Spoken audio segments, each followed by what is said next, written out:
how amazing Portugal's history is and how much there's not a lot of English literature besides, the obvious one, Barry Hatton and the first global village and these kind of things. Um, Tell us why the book and a bit more about that. Sure.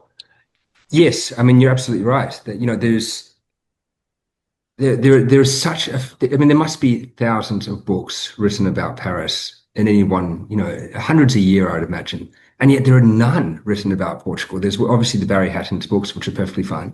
And then there's Conquerors, which is notably good. But there's very few written about Portugal. There's very few written about Portuguese history in English.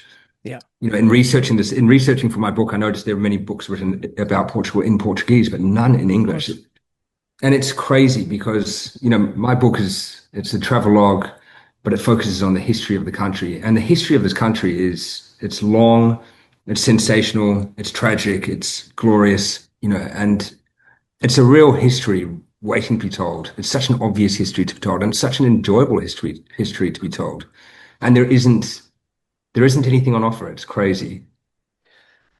What did you narrow down? What did you narrow it down to? Because, like you said, it's long. Like there's Yeah. so many. There's the medieval stuff. There's the most recent, more recently, the dictatorship. In between that, you've got wars, you've got romance, you've got a royal family that got completely wiped out almost. And I've had a couple of people on the podcast for historic episodes, and Oh, we've had to wow. just kind of narrow it down to, okay, these 10 years, because within that 10 years, it's so fascinating. But how were Yeah. you, how were you able to narrow it down? Well, I didn't. I Okay. tried to cover. I mean, Okay. yeah. I mean, the purpose of my book is for someone will read the book and they'll have a general history from start to finish, and from Okay. start is in Neolithic right up to Luis Montenegro. So, I mean, you can walk away after finishing the book, and you'll have a complete understanding of where Portugal sits in the world. But yes, I mean, the history is fascinating. There was going right back to Neolithic. There was a huge Neolithic presence here, one of the largest across Europe. And if Yeah. I'm sure I'm sure you've been there. But the Cromlech. cromlech, exactly. This Yeah. is larger than the Stonehenge and 3,000 years older. I mean, it's extraordinary. Yeah. It was originally built in 6,000 BC, and then 2,000 years later they decided to refurbish it. I mean, now it's 4,000. It's just mad the length of time. But then it went Yeah. to the Phoenicians, the Lusitanians, the Romans. The Romans had a long presence here.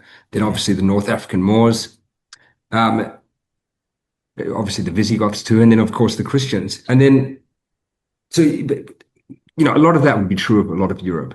But then the interesting point is the Moors were obviously a very unique element of Spain and Portugal. But then the main point is that the history of Portugal itself has been so contiguous. Portugal was at war with the Castilians over and over again before Castilians had conquered the rest of Spain.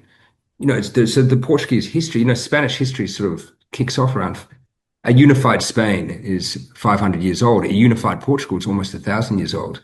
So there's, amongst just in that 1,000 years, there is so much rich history and so much tragedy, which is, and that's the sort of the romanticism about the place.